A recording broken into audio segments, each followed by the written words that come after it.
Awalnya tumbuhnya akar yang akan update menjadi umbi singkong diawali dari garis tepi ini. Ini sudah sesuai dengan risetnya supaya singkong dapat memiliki umbi yang super lebat berlipat-lipat daripada umumnya orang menanam.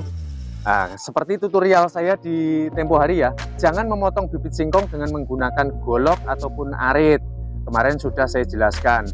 Dan langkah berikutnya bisa dilakukan dengan sebuah pengikatan kawat seperti ini bertujuan untuk mengendalikan dari hasil fotosintesis sehingga nanti singkong ini akan jauh lebih lebat dan juga lebih jumbo dibanding dengan umumnya yang orang punya. Contoh sempurnanya akan seperti ini, lihat ya. Kalau orang Jawa bilang pingget nih. Bekasnya ini pengikatan masih mengikat di sini. Nanti yang terjadi untuk pangkalnya ini dia akan super jumbo. Bonggol yang jumbo seperti ini maka media tumbuhnya umbi singkong itu akan semakin luas di batang bawahnya itu. Nah, betapa pentingnya sebuah trik pengikatan seperti ini adalah merupakan sebuah cara baru bagaimana mengupayakan singkong supaya dapat tumbuh banyak umbinya daripada daunnya. Nah, ini jarang masih yang tahu ya. Dan kemudian jangan memotong bibit singkong menggunakan benda-benda tajam seperti golok, pisau, arit, tapi pergunakanlah dengan menggunakan gergaji. Awalnya tumbuhnya akar yang akan update menjadi umbi singkong diawali dari garis tepi ini. Ini sudah sesuai dengan risetnya saya di lapangan. Maka dari itu, kalau menyiapkan bibit, sebaiknya carilah bibit yang sudah berukuran besar. Karena lebat tidaknya umbi singkong ini sangatlah mendominasi besar tidaknya bibit yang digunakan. Semakin kecil umbinya maka akan kecil juga, sedikit juga. Karena ketika nanti di sini sudah nggak muat, maka dia nanti akan muncul umbi singkong di atasnya. Dia akan selalu menyusul berangsur seperti itu. Tapi pada intinya adalah puncaknya itu di garis tepi kulit ini. Alasan kenapa jangan menggunakan arit ya, golok ya, karena ini bisa merusak ini kulitnya ini. Jadi sangat beralasan sekali. Mungkin kalau belum mencermati, mungkin teman-teman masih belum tahu ya, kalau munculnya akar itu memang diawali dari garis tepi paling ujung ini yang paling lebih lebat. Maka dari itu jangan gunakan golok, arit, juga pisau, tapi pergunakanlah gergaji. Dan ini sangatlah tajam.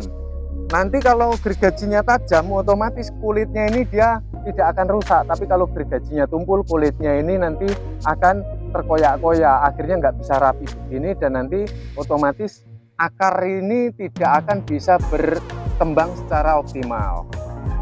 Mau lebat umbinya, harus tahu juga teknik menancapkan bibit singkong. Jadi kalau singkong ini terlalu dalam, saya pastikan umbinya akan sedikit. Jadi menancapkan bibit singkong ini dangkal saja. Dari 3 hingga 5 bekas pelepah ini saja yang dipendam di dalam tanah. Selain umbinya akan lebih lebat, panennya pun akan lebih mudah. Mengapa? Perhatikan tekstur tanah ini ya. Karena tanah ini untuk yang diolah di atas ini dia gembur. Tanah semakin ke dalam maka akan semakin memadat. Itulah alasannya, karena nanti umbi singkong di dalam sana berbenturan dengan media tanam yang bertekstur padat, maka sudah dapat dipastikan umbinya jauh akan lebih sedikit, juga akan jauh lebih kecil alias kerdil. Maka dari itu kita harus tahu bagaimana cara mengolah lahan tanam untuk menanam singkong. Singkong ini dari paling buruk, paling males banget, paling jelek banget 30 cm. Dan yang ideal adalah 50 cm setara dengan setengah meter. Karena supaya nanti singkong yang kita tancapkan, yang nanti umbinya menjulur ke bawah, itu tidak kebentur dengan kepadatan tanah yang ada di dalam sana. Untuk tingkat kesuburannya, ini kan saya suka dapat pertanyaan, kok tanaman singkong pakai acara disiram? Iya. Jadi singkong ini adalah jenis tanaman yang kaya akan getah. Dari kesuburan pucuk daun hingga umbinya ditentukan oleh kadar mineral ataupun kadar air yang ada di sekitar areal pangkal akarnya. Maka dari itu sampai dia ini benar-benar bisa menumbuhkan tunasnya yang baru, maka kita harus tetap selalu menjaga dari tingkat kelembapan. Nah, kemarin ada yang protes, tapi memang realitanya seperti itu. Kalau nggak percaya, singkong seperti ini dipatah ya, nanti dia akan keluar getah. Nah itu artinya tanaman singkong ini membutuhkan kadar air yang begitu tinggi gitu. Nah ketika nanti sudah muncul umbi yang masih kecil-kecil itu singkongnya, barulah nanti tekstur kelembapannya itu kita kurangi. Karena kalau terlalu lembab nanti ketika sudah muncul umbi singkong, ini nanti bisa memicu faktor pembusukan. Tapi kalau sampai kurang air juga dapat mengakibatkan akar ini kurang bisa tumbuh dengan sangat lebat. Karena akar ini nanti akan update untuk beberapa persennya itu menjadi singkong-singkong yang kita tunggu-tunggu ataupun yang kita harapkan. Dan penambahan bagi pemula, ini khusus untuk pemula loh ya. Jadi belum tahu mana bagian bawah, mana bagian atas. Kalau kita menanam nanti dalam jumlah besar, sudah kita bertemu di kebun ya, bukan lagi di pekarangan seperti saya ini. Supaya tidak terbalik seperti ini, kita harus bisa membedakan mana bagian bawah dan mana bagian atas. Kalau masih belum bisa, lakukan sebuah penyayatan seperti ini ya. Lihat, nggak perlu besar-besar, kecil saja. Karena nanti kalau bibit singkong ini sampai terbalik seperti ini, umumnya dia umbinya akan sedikit dan sangat sedikit sekali. Jadi usahakan nanti nanam bibit singkong ini yang bagian bawah haruslah ditaruh bawah. Apa kalau tidak, kalau terbalik bisa tumbuh Bang?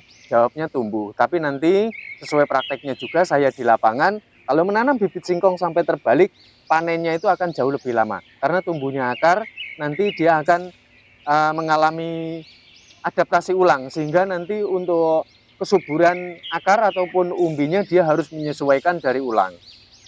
Dan kemudian trik bagaimana supaya lebih cepat panen. Perhatikan ya. Ini lihat penyiapan bibitnya. Jadi selain dari kegemburan dan tingkat kelembapan tanah, supaya cepat panen pergunakanlah bibit yang sudah berukuran besar seperti ini. Dengan ukuran besar ini maka dia tidak lagi akan berfokus terhadap pembesaran batang bawah. Nah, kalau kita menanamnya dengan ukuran yang kecil, sudah dipastikan nanti panennya akan jauh lebih lama karena makanan ini nanti dia akan berfokus terhadap pembesaran dan pelebatan batang hingga pucuk daun plus akarnya. Jadi maka dari itu pergunakanlah bibit yang memang sudah siap untuk lebih cepat panennya.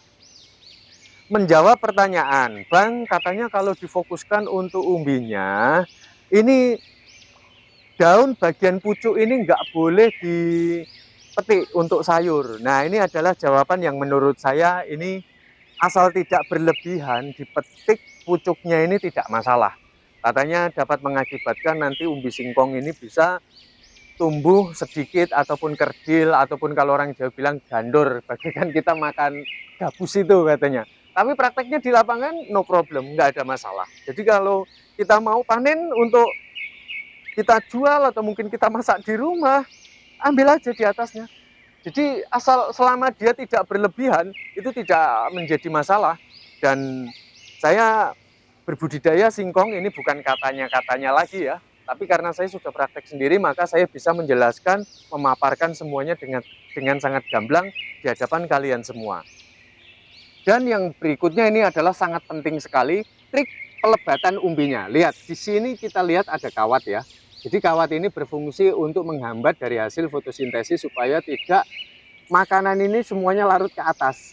Jadi teman-teman bisa melihat untuk bonggolnya ini nanti akan besar seperti ini. Lihat, satu genggaman saya batang singkong ini nggak muat ya. Nah ini memungkinkan media akar ataupun singkong ini nanti dia akan bisa lebih lebat karena media tumbuhnya dia akan semakin luas. Nah bisa diikat dengan menggunakan kawat seperti ini ya. Nah teman-teman saya rasa semuanya tanpa saya bertele-tele sudah saya jelaskan semuanya. Dan saya pikir bisa dimengerti. Jadi mudah-mudahan pengetahuan ini untuk yang sepakat silakan lakukan kalau mau bereksperimen ya. Dan saya sendiri sudah tidak sangsi sekali dari apa yang saya paparkan. Satu kalimat pun tidak ada yang saya lebihi, tidak ada yang saya kurangi. Memang faktanya di lapangan seperti itu. Dan semoga ini akan memberikan kemanfaatan juga buat teman-teman yang sudah melihat video ini semoga tidak sia-sia gitu aja. Dan dapat menjadikan ini sebagai motivasi supaya nanti ketika berbudidaya menanam singkong bisa menghasilkan panen yang lebih melimpah, umbinya super lebat, berlipat-lipat lebih banyak dari umumnya orang menanam. Kita jumpa pada konten selanjutnya.